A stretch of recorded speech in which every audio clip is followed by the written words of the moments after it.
Hi everyone, welcome to my cooking blog. ಇವತ್ತು ಈಸಿಯಾಗಿ ಹಾಗೆ ಸಿಂಪಲ್ಲಾಗಿ ಒಂದು ತರಕಾರಿ ಸಾಂಬಾರನ್ನ ಯಾವ ರೀತಿ ಮಾಡೋದು ಅಂತ ನೋಡೋಣ ಬನ್ನಿ. ಯಾವುದೇ ತರಕಾರಿ ತೊಗೊಬೋದು. ನಾನಿಲ್ಲಿ ಸ್ವಲ್ಪ ತರಕಾರಿಗಳನ್ನ ಹೆಚ್ಚಿಟ್ಕೊಂಡಿದ್ದೀನಿ. ಅಂದರೆ ಒಂದು ಅರ್ಧ ಬೌಲಷ್ಟು ತೊಗರಿಬೇಳೆಯನ್ನು ನಾನು ವಾಶ್ ಮಾಡಿಬಿಟ್ಟು ಇಟ್ಕೊಂಡಿದ್ದೀನಿ. ಒಂದೆರಡು ಆಲೂಗಡ್ಡೆ, ಒಂದೆರಡು ಈರುಳ್ಳಿ, ಒಂದು ಸ್ವಲ್ಪ ಕೊತ್ತಂಬರಿ ಸೊಪ್ಪು, ಸ್ವಲ್ಪ ಶುಂಠಿ, ಒಂದು 3 ಟೊಮೊಟೊ, ಒಂದು ಅರ್ಧ ಕೆ ಜಿಯಷ್ಟು ಮೂಲಂಗಿ ಮತ್ತು ಒಂದು 1/4 ಕೆ ಜಿಯಷ್ಟು ಬೀನ್ಸನ್ನು ನೀಟಾಗಿ ವಾಶ್ ಮಾಡಿ ಕಟ್ ಮಾಡಿ ಇಟ್ಕೊಂಡಿದ್ದೀನಿ. ಮತ್ತು ಒಂದು ಸ್ವಲ್ಪ ತೆಂಗಿನಕಾಯಿ ಬೇಕಾಗುತ್ತೆ ಸಾಂಬಾರಿಗೆ. ಮೊದಲಿಗೆ ನಾನಿಲ್ಲಿ ಫಸ್ಟು ಕುಕ್ಕರ್ಗೆ ನೆನೆಸಿರುವಂತಹ, ಅಂದರೆ ತುಂಬ ಏನು ನೆನೆಸ್ಕೊಂಡಿಲ್ಲ, ವಾಶ್ ಮಾಡಿ ಒಂದು 1/4 ಗಂಟೆ ನೆಂದಿತ್ತು ಅಷ್ಟೇ, ತೊಗರಿಬೇಳೆಯನ್ನು ಹಾಕೋತಾ ಇದ್ದೀನಿ. ನಂತರ ಒಂದು ಈರುಳ್ಳಿಯನ್ನು ಮೀಡಿಯಮಾಗಿ ಉದ್ದದಾಗಿ ಹೆಚ್ಚಿಬಿಟ್ಟು ಸೇರಿಸ್ಕೊಂಡಿದ್ದೀನಿ. ಒಂದು ಅರ್ಧ ಕಟ್ಟಷ್ಟು ಕೊತ್ತಂಬರಿ ಸೊಪ್ಪು, ನಂತರ ಒಂದು 1/4 ಕೆ ಜಿಯಷ್ಟು ಬೀನ್ಸ್ ಬರುತ್ತೆ ನೋಡಿ, ಉದ್ದ ಬೀನ್ಸ್, ಅದನ್ನು ನೀಟಾಗಿ ವಾಶ್ ಮಾಡಿ ಉದ್ದುದಾಗಿ ಕಟ್ ಮಾಡಿಬಿಟ್ಟು ಸೇರಿಸ್ಕೊತಾ ಇದ್ದೀನಿ.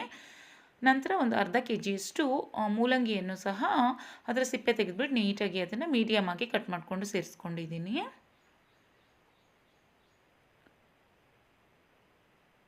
ನಂತರ 2 ಆಲೂಗೆಡ್ಡೆಯನ್ನು ಅಷ್ಟೇ ಮೀಡಿಯಮ್ ಆಗಿ ಅದರ ಸಿಪ್ಪೆ ತೆಗೆದುಬಿಟ್ಟು ಅದನ್ನು ಸಹ ಮೀಡಿಯಮ್ ಸೈಜಲ್ಲಿ ಕಟ್ ಮಾಡ್ಕೊಂಡ್ಬಿಟ್ಟು ಸೇರಿಸ್ಕೊಂಡಿದ್ದೀನಿ. ನಂತರ ನಾನಿಲ್ಲಿ 3 ಟೊಮೊಟೊವನ್ನು ಮಧ್ಯಕ್ಕೆ ಮಾತ್ರ ಭಾಗ ಮಾಡಿಬಿಟ್ಟು ಹಾಗೆ ಸೇರಿಸ್ತಾ ಇದ್ದೀನಿ. ತುಂಬ ಸಣ್ಣದಾಗಿ ಏನು ಹೆಚ್ಕೊಂಡಿಲ್ಲ, ಯಾಕೆಂದರೆ ರುಬ್ಲಿಕ್ಕೆ ಈಸಿಯಾಗಿ ತೊಗೊಬೋದು ಅದರಿಂದ. ನಂತರ ಒಂದು ಅರ್ಧ ಸ್ಪೂನಷ್ಟು ಉಪ್ಪನ್ನು ಸೇರಿಸಿ, ಒಂದು 2 ಗ್ಲಾಸಷ್ಟು ಇದಕ್ಕೆ ನೀರನ್ನು ಸೇರಿಸ್ಬಿಟ್ಟು, ಯಾಕೆಂದರೆ ಬೇಳೆಯನ್ನು ಸಹ ಹಾಕಿರ್ತೀವಿ ಅಲ್ವಾ, ಅದಕ್ಕೂ 1 ಗ್ಲಾಸ್ ನೀರು ಬೇಕಾಗುತ್ತೆ, ತರಕಾರಿಗೂ 1 ಗ್ಲಾಸ್ ನೀರು ಬೇಕಾಗುತ್ತೆ. 2 ಗ್ಲಾಸಷ್ಟು ಇದಕ್ಕೆ ನೀರನ್ನು ಸೇರಿಸ್ಕೊಂಡಿದ್ದೀನಿ. ನಂತರ ಇದನ್ನು 1 ವಿಷಲ್ ಬರೆಸ್ಕೊಂಡ್ರೆ ಸಾಕಾಗುತ್ತೆ. ತುಂಬ ವಿಷಲ್ ಏನು ಬೇಡ, 1 ವಿಷಲ್, 1ರಿಂದ 2 ವಿಷಲು. ಚಿಕ್ಕ ಕುಕ್ಕರ್ ಆಗಿರೋದ್ರಿಂದ ನಾನು 2 ವಿಷಲ್ ಬರೆಸ್ಕೊಂಡಿದ್ದೀನಿ. ದೊಡ್ಡ ಕುಕ್ಕರ್ ಆದರೆ 1 ವಿಷಲ್ ಸಾಕಾಗುತ್ತೆ ನೋಡಿ. ಈಗ ಅದನ್ನು ಏನು ಸ್ಟವ್ ಮೇಲೆ ಬೇಯಲಿಕ್ಕೆ ಇಟ್ಕೊಂಡಿದ್ದೀವಿ, ಆ ಟೈಮಲ್ಲಿ ಸ್ವಲ್ಪ ರುಬ್ಲಿಕ್ಕೆ ಏನೇನು ಬೇಕಾಗುತ್ತೆ ಪದಾರ್ಥಗಳನ್ನ ರೆಡಿ ಮಾಡ್ಕೋತಾ ಇದ್ದೀನಿ. ಸ್ವಲ್ಪ ಮಾತ್ರ ತೆಂಗಿನಕಾಯನ್ನು ತೊಗೋತಾ ಇದ್ದೀನಿ. ಅಂದರೆ ಒಂದು 3ರಿಂದ 4 ಸ್ಪೂನಷ್ಟು ತೆಂಗಿನಕಾಯಿ ಸಾಕಾಗುತ್ತೆ. ನಾನು ಈ ರೀತಿ ಪೀಸಸ್ ಮಾಡ್ಕೊಳ್ತಾ ಇರೋದ್ರಿಂದ ಸಣ್ಣದಾಗಿ ಅದನ್ನು ಪೀಸಸ್ ಮಾಡ್ಕೋತಾ ಇದ್ದೀನಿ. ನಂತರ ಇದಕ್ಕೆ 1 ಈರುಳ್ಳಿಯನ್ನು ಈ ರೀತಿಯಾಗಿ 1ರಿಂದ 2 ಈರುಳ್ಳಿಯನ್ನು ತೊಗೊಂಡ್ಕೊಳ್ಳಿ, ಚೆನ್ನಾಗಾಗುತ್ತೆ. ನಾನು ಇಲ್ಲಿ ಚಿಕ್ಕದಾಗಿರೋದ್ರಿಂದ 2 ಈರುಳ್ಳಿಯನ್ನು ತೊಗೋತಾ ಇದ್ದೀನಿ. ಒಂದು ಸ್ವಲ್ಪ ಶುಂಠಿಯನ್ನು ಸಹ ಕಟ್ ಮಾಡಿಬಿಟ್ಟು ಇಟ್ಕೊಂಡಿದ್ದೀನಿ. ತುಂಬ ಏನು ಮಸಾಲ ಬೇಕಾಗಲ್ಲ, ಇಷ್ಟು ಪದಾರ್ಥಗಳನ್ನ ರೆಡಿ ಮಾಡಿಕೊಂಡ್ರೆ ನೋಡಿ. ಒಂದು ಸ್ವಲ್ಪ ಬೆಳ್ಳುಳ್ಳಿಯನ್ನು ಸಹ ಹಾಕೋತಾ ಇದ್ದೀನಿ. ಅದ್ರ ಜೊತೆಗೆ ಸ್ವಲ್ಪ ಅಚ್ಚ ಖಾರದ ಪುಡಿ, ಒಂದು ಸ್ವಲ್ಪ ಸಾಂಬಾರು ಪೌಡರು ಮತ್ತು ಸ್ವಲ್ಪ ಅರಿಶಿನ ಪುಡಿ ಸಾಕಾಗುತ್ತೆ. ನಂತರ ನೋಡಿ, ನಾನು ಅಷ್ಟನ್ನು ರೆಡಿ ಮಾಡ್ಕೊಳ್ಳೋದ್ರೊಳಗೆ ಇದರಲ್ಲಿ ವಿಷಲ್ ಸಹ ಬಂತು ನೋಡಿ. ಈಗ ವಿಷಲ್ ಸ್ವಲ್ಪ ತಣ್ಣಗಾದ್ಮೇಲೆ ತೆಗೆದುಬಿಟ್ಟು ತೋರಿಸ್ತಾ ಇದ್ದೀನಿ. ನಾನು 2 ವಿಷಲ್ನ ಕೂಗಿಸ್ಕೊಂಡಿದ್ದೀನಿ. 2 ವಿಷಲ್ಗೆ ಪರ್ಫೆಕ್ಟಾಗಿ ಆಗಿರುತ್ತೆ ಅದು. ತುಂಬ ವಿಷಲ್ ಕೂಗಿಸ್ಕೊಳ್ಳೋದು ಬೇಡ, ಅದೇನಾಗುತ್ತೆ ತರಕಾರಿ ಬೆಂದೋಗ್ಬಿಡುತ್ತೆ. ಸ್ವಲ್ಪ ಕಾಳು ಬೆಂದರೆ ಸಾಕು ಅಷ್ಟೇ ನಮಗೆ.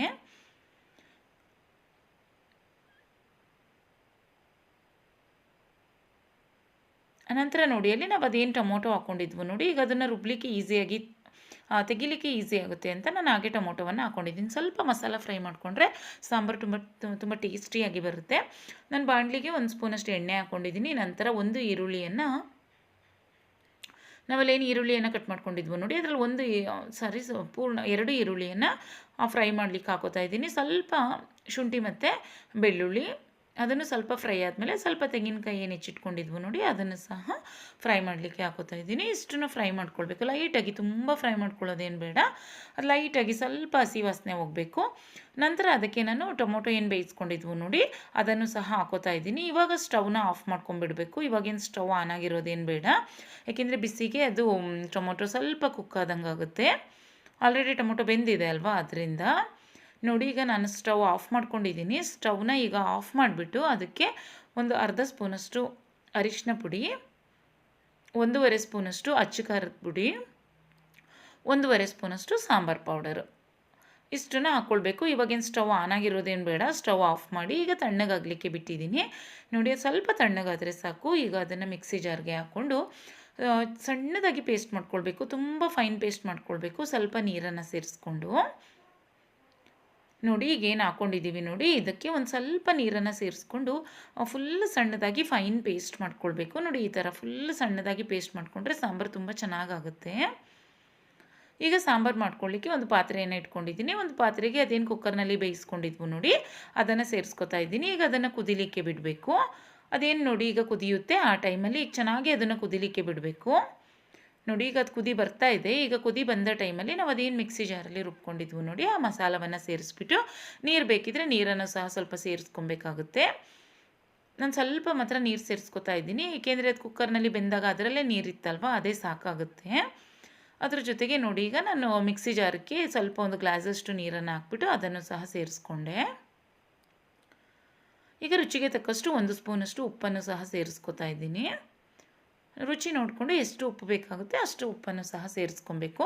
ನೋಡಿ ಈಗ ಅದು ಚೆನ್ನಾಗಿ ಕುದಿ ಬರಬೇಕು. ಖಾರ ನಾವೇನು ಮಿಕ್ಸರ್ ಜಾರಲ್ಲಿ ರುಬ್ಬಿಟ್ಟು ಹಾಕಿದ್ದೀವಿ ಅದರದ್ದು ಸ್ವಲ್ಪ ಸ್ಮೆಲ್ ಹಸಿ ವಾಸನೆ ಹೋಗಬೇಕು, ಅಲ್ಲಿ ತನಕ ಚೆನ್ನಾಗಿ ಕುದಿಸ್ಕೊಬೇಕು. ನೋಡಿ ಈಗ ಚೆನ್ನಾಗಿ 5 ನಿಮಿಷ ಕುದಿಸ್ಕೊಂಡ್ರೆ ಸಾಕಾಗುತ್ತೆ. ಈಗ ಒಂದು ಸೈಡ್ ಇದು ಕುದಿಯೋ ಟೈಮಲ್ಲಿ ಇದಕ್ಕೆ ಒಂದು ಒಗ್ಗರಣೆಯನ್ನು ಸಹ ಹಾಕ್ಕೊಬೇಕಾಗುತ್ತೆ, ಏಕೆಂದರೆ ಸಾಂಬಾರಿಗೆ ನಾವಿನ್ನೂ ಒಗ್ಗರಣೆ ಹಾಕಿಲ್ಲ. ನೋಡಿ ಈಗ ಅದು ಚೆನ್ನಾಗಿ ಕುದೀತಾ ಇತ್ತಲ್ವ, ಆ ಟೈಮಲ್ಲಿ ನಾನು 1 ಸ್ಪೂನಷ್ಟು ಹುಣಸೆ ರಸವನ್ನು ಸಹ ಹಾಕೋತಾ ಇದ್ದೀನಿ. ತುಂಬ ಬೇಡ, ಯಾಕೆಂದರೆ 3 ಟೊಮೊಟೊವನ್ನು ಹಾಕ್ಕೊಂಡಿದ್ದೀವಿ ಅಲ್ವಾ, ಅದರಿಂದ 1 ಸ್ಪೂನಷ್ಟು ಹುಣಸೆ ರಸವನ್ನು ಸೇರಿಸ್ಕೊಂಡ್ರೆ ಸಾಂಬಾರು ತುಂಬ ಚೆನ್ನಾಗಾಗುತ್ತೆ.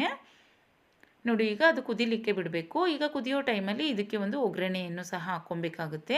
ನೋಡಿ ಈಗ ಪರ್ಫೆಕ್ಟಾಗಿ ಆಗಿದೆ.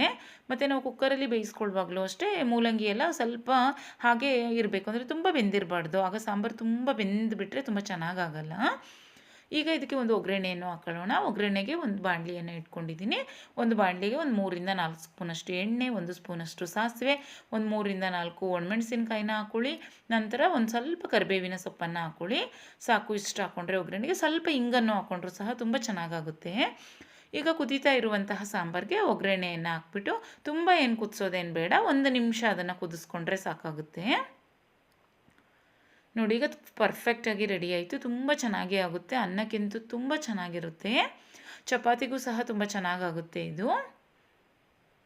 ನಾನು ಮುದ್ದೆಗೆ ಮತ್ತು ಅನ್ನಕ್ಕೆ ಮಾಡ್ಕೊಂಡಿದ್ದೆ, ತುಂಬ ಚೆನ್ನಾಗಾಗುತ್ತೆ ಮಧ್ಯಾಹ್ನಕ್ಕೆ ಊಟದ ಟೈಮಲ್ಲಿ ಮಾಡಿಕೊಂಡ್ರೆ. ನೈಟ್ ಟೈಮ್ ಡಿನ್ನರ್ಗೂ ಸಹ ಮಾಡ್ಕೊಳ್ಬೋದು. ರೆಸಿಪಿ ಇಷ್ಟ ಆದರೆ ನೀವು ಟ್ರೈ ಮಾಡಿ, ಬೇರೆಯವ್ರಿಗೂ ಶೇರ್ ಮಾಡಿ, ಹಾಗೆ ಚಾನಲ್ನ ಸಬ್ಸ್ಕ್ರೈಬ್ ಮಾಡ್ಕೊಳ್ಳಿ. Thanks for watching. ಬಾಯ್.